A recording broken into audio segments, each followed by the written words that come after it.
भी क्या क्या परिस्थिति होगी। हिंदू को तो लग गया है, तो अपनी क्या परिस्थिति होगी ये तो आने वाला है और आएगी। ये सब तुम पढ़ो तो मालूम पड़ेगा कि उसमें क्या है। अगर जो एनआरसी लगी है और उसको एनपीआर कहते हैं, एनपीआर है यानी गिनती, पब्लिक की गिनती हो रही हुई है। एनपीआर यानी पब्लिक की गिनती हो चुकी है कि कौन ये देश का और कौन विदेश का। ये अभी चालू हो गई है। जो कभी ये देश का नहीं निकलेगा, यहाँ का मिट्टी नहीं निकलेगा, यहाँ ठहरा नहीं मिलेगा, तो उसमें लिखा गया है डिटेक्शन सेंटर बन गया है। आपको मालूम होगा नहीं मालूम होगा, है अपने पास डिटेक्शन सेंटर का। डिटेक्शन सेंटर देश में बन गया है और क्या होने वाला है वो भी जरा समझ लो। ये डिटेक्शन सेंटर का ये सब डॉक्यूमेंट्स है, कहने की जरूरत नहीं है, समझ लो। विरोध नहीं किसका और विरोध समझ मत लो। उसमें यूं लिखा है डिटेक्शन सेंटर उस जगह को कहते हैं कि जहां अवैध रूप से या यूं यह लीजिए कि गैर कानूनी रूप से बगैर वैध दस्तावेज के देश में घुसने वाले विदेशियों और उनकी पहचान हो जाने के बाद रखा जाता है। जब तक उनके देश में वापस नहीं भेज दिया जाता, इस नजरबंद केंद्र में पुकारा जाता है डिटेक्शन सेंटर। समझ लो ना, डिटेक्शन सेंटर बन गया है सभी जगह पर। अभी आगे क्या लिखता है, इस तरह से ये डिटेक्शन सेंटर दुनिया में कई जो देशों में बनाए गए हैं। आपको यह भी बता दे कि विदेशी कानून 1946 के धारा 302C के तहत भारत सरकार को ये अधिकार है कि विदेशी नागरिकों को उनके देश वापस भेज नहीं सकती और इस कानून से धारा 302 अंतर्गत राज्यों को भी अपने डिटेक्शन सेंटर बनाने का आदेश अधिकार है। सभी जगह पर आने वाला है। और फिर क्या नीचे लिखा है, वीजा अधिक समय से तक देश में ठहरने वाले या फर्जी पासपोर्ट के जरिए देश में घुसने वाले लोगों को भी 1920 के पासपोर्ट एक्ट मुताबिक भारत सरकार देश से सीधे निकाल सकते हैं। यह भी आ रहा है, निकाल सकते हैं। अवैध वीजा पासपोर्ट या फिर वैध दस्तावेज के बिना देश में घुसे विदेशी नागरिकों को भी मामले में भारत सरकार को संविधान के अनुसार 258 और अनुसार 339 के तहत गतिविधियों के प्रतिबंधित करने के शक्ति प्रदान की गई। बहुत लंबा है, अभी चालू हो गया है। 9 राज्यों में तो प्रसिद्ध हो गया, गुजरात महाराष्ट्र ने ये सब जगहों पर चालू हो गया है। ये सब आने वाला है। हे आदिवासी भाइयों बहनों वडीलों, जो ऐसी जो समय आएगा तो सब रोने लगेंगे। ऐसी समय आएगा तो अपन तो कैसे क्या बचेंगे। ये बचने के लिए ये कोलदाब में बैठे हैं, इस अपन वडील अपन समक्ष बैठे हैं। इस आधार से अपन व्यवहार से बचेंगे, बाकी कोई नहीं बचाएंगे। दादा का व्यवहार है और अपन बाबा का व्यवहार में भी नहीं रहे हैं। व्यवहार तो बहुत अच्छा निकाला है पर उसमें भी नहीं चलते हैं अपन। बाबा जी ने बोला कि अपन राजनीति या धर्म नीति पान फूल फल लटक रहे, उसके साथ में रमत रमूंगा, हृदय में आपको भक्षण करूंगा, ऐसा बोला है। और राजनीति धर्म नीति उसमें मत जाओ, बाबा जी ने बोला है। दादा ने बोला है कि वहां पे अपन जुडिशियल में मत जाओ, जरा नॉन जुडिशियल तरफ से आ जाओ और बचने का रास्ता मिल जाएगा। दादाजी का भी कहना नहीं माने हम और बाबा जी का भी कहने नहीं माने हम, कहां जाएंगे, कहां जाने वाला है। इस तरह से अपन खुद अपन सोच लो। अभी खुद सोचने के समय आ गया है। अपन बचने का रास्ता वो भी निकल गया। तो ऐसा करके अपने पास ऐसा समय आ गया है। तो अभी बाप दादा ने क्या लिख दिया है और वहां बाबा ने भी ये डॉक्यूमेंट्स है ना, वो वहां भी पढ़ते हैं। उसने यही लिखा है, अभी देश के अंदर विश्व के अंदर बहुत बड़ी प्रपंच बढ़ गई है, बहुत बड़ी प्रपंच। उसमें लिखा है अभी ये प्रपंच क्या होने वाली है, क्या करने वाली है। उसमें लिखा है प्रपंच लोभ या प्रलोभ वधी पड़े छे અને સત્તાની खोटी खुमारी तुमाखी वधी पड़े छे। आज सत्तानी खोटी कुमारी बढ़ गई है।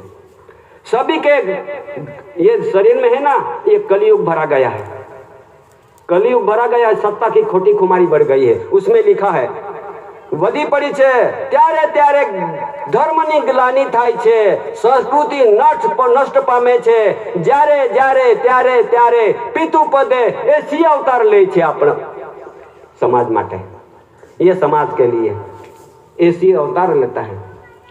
समय ऐसा आता है धर्म की ग्लानि हो जाती है, संस्कृति नष्ट पामती है, खत्म हो जाती है, जब ऐसी अवतार लेता है अपने आदिवासियों में। ये ऐसी अवतार आया है।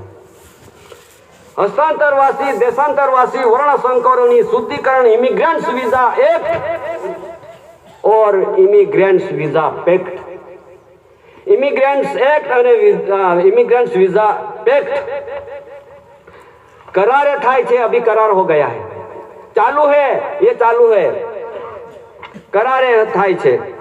Currency promises promissory documents documentary pacts account table व्यवहार लईने प्रगटे से पुरुष आ पुरुषों, ये पुरुष है ना, ये ऐसा आया है।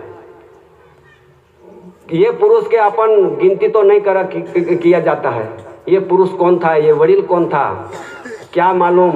बाबा तो बाबा ने दादा तो दादा कह तो गए, पर मेरा कुछ सुनना नहीं है, दिखना भी नहीं है। आगे क्या बोलता है, प्रत्येक पुरुष दुष्टों के पोते के संहार करेगा। अभी आता है दुष्टों का संहार करने वाला है। सब ये धरती पे बहुत बड़ी दिक्कत होने वाली है, तो इसमें से अपन बचने की कुदरती प्रकोप यानी कृत्रिम आफत आने वाली है। कुदरती प्रकोप અને कृत्रिम आफत आने वाली, उसमें से दोनों में आफत में से ये बचने का रास्ता निकाला है ये पुरुष ने, वडीलों ने। अपन नहीं माने, नहीं चले आज दिन तक। जब हम कटासवन जाते थे, रंजनपुर भी जाते हैं, वहां क्या बोला था कि भाई दादा जरा संभाल के रहना, भाई बहनें संभाल के रहना। बहनों को तो दादा बोल के दिखाता था, ऊंचे है तो बेना ऊंचे देखाए, नीचे है तो बेना ऊंडो देखाए, आहली पहली बेना चमकी नजरे, बेना आखे के तू हाचवी लेजे, घर बार हाचवी लेजे। अने चंडाड़ी लोके पापी लोके या देशों माला एक ही आपने आखी देखाव तो ये चंडाड़ी ने पापी लोके अने घर बार अने खेतीवाड़ी लूटी ले दी बेना आखे ये हाचवी लेजे आखे। ये अपन को ये घर बार खेतीवाड़ी अपन खुद यहाँ उसको कैसे बचाएंगे कैसे। तो अपन तो सब उसको उनको दे दिया, खेतीबाड़ी नहीं बची, अपन घर बार भी नहीं बचा। बुरा मत लगाओ। जब मेरे को ऐसा बोला था दादाजी ने, सबको बोला था, मेरे के इतना नहीं, सब समाज को बोलते थे कि दादा ऐसा चंडारी लोग पापी लोगों का एक बड़ा क्या आता है, मैं सुना है इसके लिए मैं बोलता हूं। तो तुम यहां अंगूठा मत लगाओ, थप्पा मत लगाओ, उसके अंडर में मत जाओ, तुम्हारी खेती बाड़ी बचाओ। दादा ने वो समय पे बोलता था। आज याद आता है कि दादा ने बोला, हम उसमें नहीं, हमको नहीं दिखाया। तो थप्पा क्या, जब 5-5 बरस में कभी बोला, सुना हो अपना 5-5 बरस में जो वोट आता ने, वोट उसमें अपन सही अंगूठा देता ने, तो घर बार जमीन जागीरी माल मिलकर धन संपत्ति सब उसको दे देते हैं। उसका महिमा होता है, उसको सिटीजनशिप लगता है। समझ लेना। और अपन ये लोन लिया, तगावी लिया, कुछ लिया, कहीं बंगली लिया, ये बात है ना, ये उसमें मत जाओ, ये जुडिशियल में फंस मत जाओ, ऐसा बोलते थे दादा। तो अभी तो अपन फंस गए हैं। सब तो ले लिया है। अरे ले लिया, किसने दिया? दिया किसने? लेने वाला कौन? ये देने वाला भी लोग, ये भी OIS है, वो भी पगार लेते जीते हैं। यहां से राष्ट्रपति भी पगार लेते हैं, वड़ा प्रधान पगार लेते हैं, विश्व के दुनिया के प्रधान राष्ट्रपति सब पगार लेते हैं। विश्व की महारानी थी, वो भी पगार लेती थी। तो पगार लेने वाला मालिक तो बन नहीं सकता ना, तो देने वाला कौन? मालिक कौन? पगार देने वाला कौन? सबको ये पहचान लो। ये बैठे हैं, ये कौन होगा? ये गवर्नमेंट बोला नहीं, गवर्नमेंट ये क्या चीज है? गवर्नमेंट तो बोल दिया, विश्व के गवर्नमेंट एक ही है, गवर्नमेंट ऑफ इंडिया। देश के अंदर अमेरिका में चले जाओ तो गवर्नमेंट ऑफ अमेरिका, लंदन में जाओ तो गवर्नमेंट ऑफ लंदन, रसिया में जाओ तो गवर्नमेंट रसिया, चीन में जाओ तो गवर्नमेंट चीन, रसिया, चीन, जर्मन, जापान, विश्व में 210 देश के अंदर तो गवर्नमेंट एक ही है। ये कौन होगा? सब दुनिया में सभी राष्ट्रपति सब पगार लेके जीते हैं। तो देने वाला गवर्नमेंट है, सबको जिलाने वाला ये गवर्नमेंट क्या चीज है? क्या चीज होगा? तो गवर्नमेंट गवर्नमेंट कहते हैं, दिल्ली पे बैठे, सब कहते हैं कि दिल्ली पे सरकार बैठे है। ये कहाँ है? दिल्ली पे सरकार नहीं है, वो भी समझ लो। और तुम्हारा जो भी जहां जाहिर करना है तो कर सकते हैं। नरेंद्र मोदी क्या बोलता है? विरोध नहीं है, हम तो सेवक है, हम सेवक नहीं है, सरकार नहीं। अपन सरकार बोलते हैं, सरकार तो गवर्नमेंट ऑफ इंडिया। विश्व के अंदर सरकार गवर्नमेंट एक ही होता है। अभी आता है सरकार कौन है उसकी वो पहचान वो लोग आती है। और समझ लेना ये सरकार कौन आता है, अभी प्रसिद्ध न्यू वर्ल्ड ऑर्डर में जाहिर कर दिया है। न्यू वर्ल्ड ऑर्डर में क्या बोला जाता है? One nation one currency. विश्व के अंदर एक करेंसी चलने वाली है न्यू वर्ल्ड ऑर्डर में। किसने देखा होगा तो न्यू वर्ल्ड ऑर्डर, और उसमें पूरे धरती पे एक ही सरकार रहेगी। विश्व के अंदर पूरी धरती में एक ही सरकार है, वो गवर्नमेंट होगी। पूरे धरती पे एक ही पैसा चलेगा, पूरे धरती पे एक ही केंद्रीय बैंक होगा, पूरे धरती पे सैन्य सेना का एक ही होगा। गवर्नमेंट के अधीन में रहना पड़ेगा। ये न्यू वर्ल्ड ऑर्डर बहुत लंबा है। तो देखो ये सब बैठे अपन वहां, अपनी काका मामा चाचा चाची फूई, ये नातो है ना, ये भी खत्म होने वाला है, ऐसे बोलते हैं न्यू वर्ल्ड ऑर्डर में। तो यहाँ तो बैठे हैं अपन, तो सब परिवार बैठे हैं। ये किसका परिवार है उसकी ओळख देना पड़ी। न्यू वर्ल्ड ऑर्डर में अपन नहीं है, अपन नहीं जाते हैं, अपना न्यू वर्ल्ड ऑर्डर लगता भी नहीं है। पर समझ लो अपन को ओळख देना पड़ेगा। ये कौन है, किसका परिवार है? ये विश्व के अंदर गवर्नमेंट एक ही है। अने लंदन से धरीराष्ट्र 64 में government of India, honour of India, crown of honour, government of India, Bharat सरकार ऐसी कोर्केसरे सिंह प्रसिद्धि कर दिया है। आपको मालूम है? नहीं मालूम हो तो सुन लो, और है डॉक्यूमेंट्स। विश्व के अंदर प्रसिद्धि कर दिया। तो विश्व के अंदर प्रसिद्ध क्राउन यानी पगड़ी का मालिक, मुकुट का मालिक, ये ताज का मालिक, ये गवर्नमेंट ऑफ इंडिया। कब से अपन सुना ना, दिखा ना। तो ये गवर्नमेंट ऑफ इंडिया के अंदर में सबको रहना पड़ेगा। इसके लिए न्यू वर्ल्ड ऑर्डर। उसको भी मालूम नहीं है कि गवर्नमेंट क्या चीज है, उसको भी नहीं मालूम है कि गवर्नमेंट किसको कहा जाता है। ये डॉक्यूमेंट्स, ये दादा का डॉक्यूमेंट्स, ये सारे राज्यों के अंदर, यहाँ इतना नहीं, ये महाराष्ट्र के इतना नहीं, सारे राज्यों के अंदर और 5 वीटो पावर देशों के अंदर सब भेज दिया है।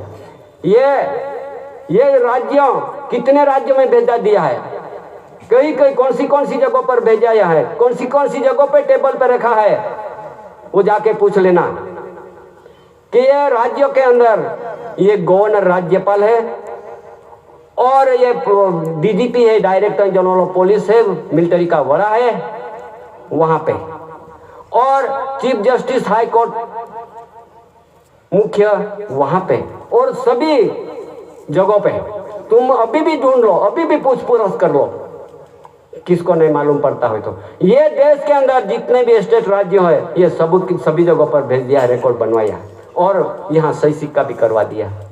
ये दादा कौन है, ये गवर्नमेंट ऑफ इंडिया भारत सरकार कौन है, वो प्रसिद्धि हो चुका है। ये देश के अंदर ये गुजरात, राजस्थान, हरियाणा, दिल्ली, चंडीगढ़, पंजाब, जम्मू कश्मीर, श्रीनगर, हिमाचल प्रदेश, उत्तराखंड, उत्तर प्रदेश, बिहार, झारखंड, छत्तीसगढ़, आंध्र प्रदेश, कर्नाटक, गोवा, मुंबई, दीव दमन केंद्र शासित प्रदेश, केरला, तमिलनाडु, ओडिशा, पश्चिम बंगाल, मिजोरम, त्रिपुरा, नागालैंड, मणिपुर, कोई राज्य बाकी ना हो कि कोई जगह पर रिकॉर्ड ना हो, दस्तावेज ना हो।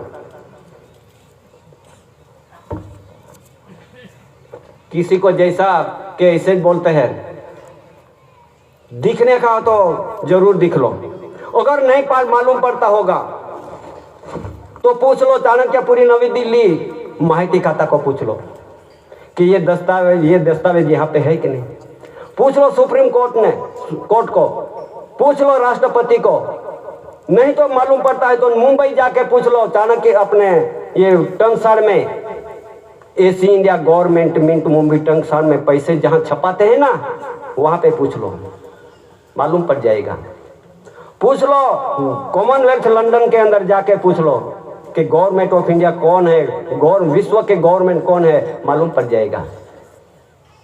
ऐसी बात नहीं है, ये सभी जगहों पे ये डॉक्यूमेंट्स दिया गया है। और दिल्ली के अंदर सुप्रीम कोर्ट, राष्ट्रपति, गृह प्रधान, रक्षा मंत्री, वड़ा प्रधान से होके भूमि दल, हवाई दल, नौका दल, कोई बाकी नहीं हो कि उसमें सही सिक्का नहीं हो, उसके टेबल पे नहीं रिकॉर्ड होगा, ऐसे नहीं चलेगी। ये सब है। तो ये दस्तावेज सारे वीटो पावर देशों में, चीन, फ्रांस, लंदन, रशिया, अमेरिका, सब जगहों पे भिजवा दिया। और ये मुगट का मालिक कौन है, कहां पे है मुगट, कहां पे है क्राउन, कहां पे है ताज, कहां पे है कोहिनूर हीरा? लंदन में रखे हैं, लंदन में रखे म्यूजियम में। यहां तो अभी सब दुनिया उसके पीछे दौड़े कि हमको चाहिए, मुगट हमारे हैं, कोहिनूर हमारे हैं, नहीं मिलेगा। ये government of India, honour of India, crown of honour, एसी कोर केसरी सिंह भारत सरकार विश्व के अंदर वहां पे रखे, नहीं मिलेगा किसी को। अगर जो ये मुगट जब तक मालिक को सुपुर्द नहीं करेंगे तो समझ लेना ये मुगट क्या करने वाला है, ये कोहिनूर हीरा क्या करने वाला है, वो भी समझ लेना। जपने नहीं देगा दुनिया को, सुपुर्द कर दे मालिक को, जब तो शांति होगा, नहीं तो नहीं होगा। ये मालिक ऑनर एसी कोर केसरी सिंह, मुकाम कटासवण, तहसील व्यारा, जिला सूरत हाल तापी, गुजरात, भारत इंडिया, एसी कोर केसरी सिंह भारत सरकार, मातु श्री जमनाबा, पिता श्री टेटिया कांजी, मुकाम कटासवण, प्रसिद्धि हो चुका है। कभी जिसको भ्रम होगा ने वो भ्रम भी निकाल लेना। जब तक अपने ये कहते हैं जिसको जब जाहिर करना होगा तो कर लो, मुगट का ओनर मालिक कौन है। यहां से भी जा रहे हैं, ओएजीएस किसी को मिलता नहीं है। अरे नरेंद्र मोदी भी गए थे, नहीं मिला, नहीं मिलेगा किसी को ओएजीएस को, ओनर मालिक को जब तक सुपुर्द नहीं करेगा तब तक ये धरती पे शांति नहीं होगी। ऐसी जी बाबत है, एक बाबत में अपन कदाच अंधकार में रहेंगे तो आगे की बात आने वाली है, कैसे समझ पाओगे। बोलते हैं अपन आदिवासी, अभी आगे मैं थोड़ा खुलासा करता हूं। आदिवासी कहते हैं, जब ये आदिवासी जब गिनती उस बस्ती गिनती में समय यहाँ से दिल्ली तक पहुंच गई है, दिल्ली तक पहुंच गई है और दिल्ली में रिकॉर्ड रखा है और सबका सही सिक्का हुआ है कि आदिवासी को आदिवासी में गिनती में रखा जाए, आदिवासी को आदिवासी गिनती में रखा जाए। वैसा उसने आदिवासी को अनुसूचित जनजाति में हिंदू में घोषित करके अपन हिंदू बना दिया। रिकॉर्ड कैसा बना है आदिवासी को आदिवासी में गिनती में रखो। तुम्हारा अपना ये मुंबई में भी, गांधीनगर में भी, दिल्ली में भी, राजस्थान में, अपना मध्य प्रदेश में, सभी जगहों पे ये बस्ती गिनती कमिश्नर ने सही सिक्का करवा दिया, आदिवासी को आदिवासी में गिनती रखो। तो आज दिन तक उसने आदिवासी क्यों नहीं गिनती रखी? जिम्मेदारी उसकी है, जिम्मेदारी उसकी है। तहसील में रहता है मामलतदार, कलेक्टर, ये सब गिनती वाले हैं ना, ये उसका सबकी जिम्मेदारी हो जाएगी, जिम्मेदारी उसकी है। क्यों नहीं रखे अभी तक? जब जब फॉर्म भरते हैं तो हिंदू, मुस्लिम, पारसी, ख्रिस्ती, जैन, बौद्ध, सिख, उसका फॉर्म होता है, उसका खाना होता है या संकेत नंबर होता है, उसका कोड होता है। आदिवासी का कोड नहीं है। जाते हैं आदिवासी कोड मांगने की, आदिवासी हो तो आदिवासी का किसी का कोड नहीं, कोड में रखा भी नहीं है आदिवासी को। क्यों आदिवासी को कोड मांगते हैं? आज कोड मांगेगा तो क्या होने वाला है? कायदा लग जाएगा। वो भी इतना सोच लो, कायदा लग जाएगा। कोड नहीं है आदिवासी का। आदिवासी है देश का मूल वतनी, मूल वंश है, उसका कोड नहीं होता है। कोड किसको लगता है और कोड क्या बोलता है वो भी सुनाता, दिखाता हूं। ये कोड है, ये कोई जानकारी वाले है तो जान लेना। ये मेरे पास एक कोड है। क्या कोड है? Indian penal code. महाराष्ट्र में इसकी क्या बोलता है? भारतीय दंड संहिता। ये भारतीय दंड संहिता बोलते हैं और हमारे ये इंडियन पिनल कोड बोलते हैं। इंडियन नहीं, ये बाहर देश से आए हुए लोग, उसको इंडियन कहा जाता है। ये इंडियन लोग, आने वाले लोग, ये आदिवासी मूल मालिक के परिवार के साथ कोई जात की दखलगिरी, चोरी, खूनखार, कोई जात का गुनाहित ना कर जावे, परा ना ले जावे, खूनखार ना कर जावे। कौन? इंडियन लोग। किसके साथ? आदिवासी मूल मालिकों के साथ, परिवार के साथ। इसके लिए इंडियन पिनल कोड रखा है देश के अंदर। 1860 का अंग्रेज ने बनाया है, लोकशाही में नहीं बना है, अंग्रेजों ने बनाया है। तो अंग्रेज ने कायदा 1847 में, 15 अगस्त 1947 में कायदा बनाने वाला तो चले गया, कायदा यहां रख के चले गया। क्यों रख के चले गया? ये कायदे, ये देश में घुसने वाले लोग, ये आदिवासियों के जमीन पड़ा लेते हैं, घर उठा लेते हैं, लूट लेते हैं, बहुत दिक्कत बढ़ जाती है। इसके लिए इंडियन पिनल को विदेशी लोगों को लागू पड़ता है। कौन क्या होता है? अपने पढ़े लिखे, बहुत बड़े पढ़े लिखे, अपना बाल बच्चे है, लड़का है, वो भी ये यूज करते हैं। फौजदार है, उसको कलम लगाते हैं आदिवासियों पे, और ये कलम वकील केस चलाता है और जजमेंट होता है, जज जजमेंट करता है। विरोध नहीं है, सुन लेना। जजमेंट करता है अपन किसके? भारतीय दंड संहिता, भारतीय लोगों के लिए है। जब ये अपन को ये कायदा भी नहीं लगता है, लेकिन अपन को Hindu law by law proceeding agenda का नियमों